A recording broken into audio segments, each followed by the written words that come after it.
लाशें हैं जो मोर्चरी में पड़ी हैं, अस्पताल में पड़ी हैं। उसके बाद सोचिए सरकार क्या कर रही है।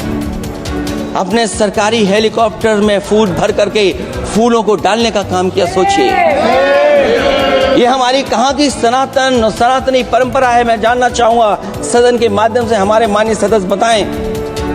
बहुत सारे आंकड़े सरकार ने दिए हैं। आंकड़े देने से पहले महाकुंभ में मरने वालों के आंकड़े भी दे दें। सुनने में आई और सुनते रहे हम लोग कि सरकार ने 100 करोड़ लोगों के आने का इंतजाम किया है। और अगर 100 करोड़, अध्यक्ष महोदय, अगर ये बात गलत है तो मैं रिजाइन आपको देना चाहता हूं।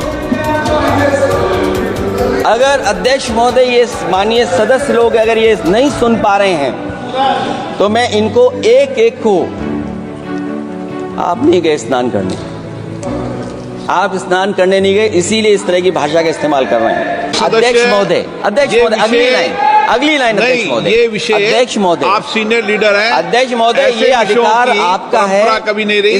ये मैंने विषय मेंशन करते हुए भरोसा है, इस विषय पर मौन कर दिया था, इसलिए अध्यक्ष का अधिकार है। हाँ, मैं वही अध्यक्ष महोदय, ये जो बात मैं शुरू कर रहा हूं, जहां मैंने मौन 2 मिनट के लिए श्रद्धांजलि की बात की है, ये अधिकार मेरा नहीं है अध्यक्ष महोदय, ये अधिकार आपका है।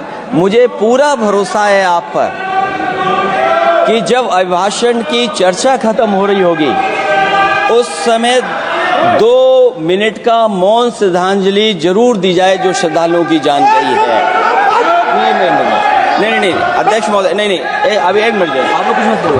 अभी तो अध्यक्ष महोदय मैंने बात शुरू नहीं की है, और जिन लोगों को तकलीफ है और जिनको दुख होना चाहिए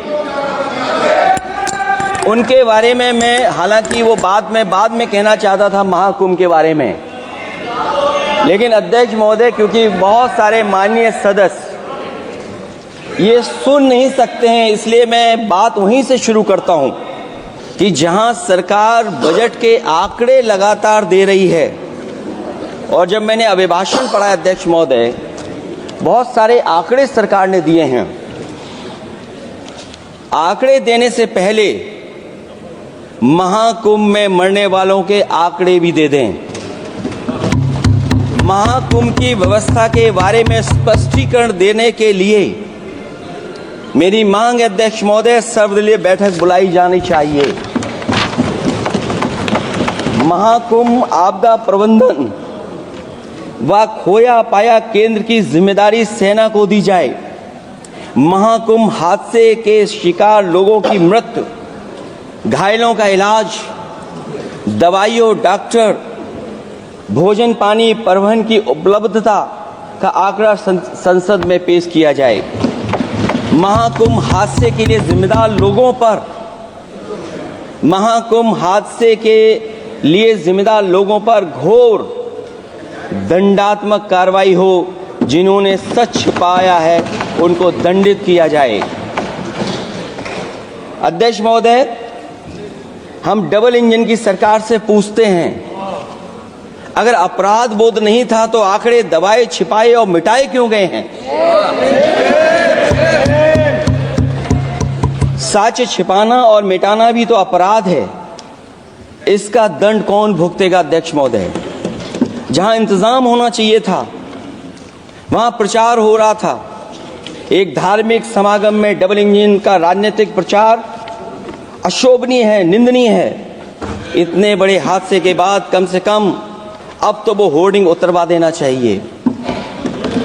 अध्यक्ष महोदय, महाकुंभ की जो तैयारी हुई, जो हम लोगों ने जाना वहां पर, महाकुंभ न केवल 144 साल के लिए ये कहा गया, बल्कि ये भी कहा गया कि पहली बार धरती पर इस तरह का डिजिटल और जो आधुनिक चीजें हैं, टेक्नोलॉजी, उसका इस्तेमाल कर करके महाकुंभ होने जा रहा है।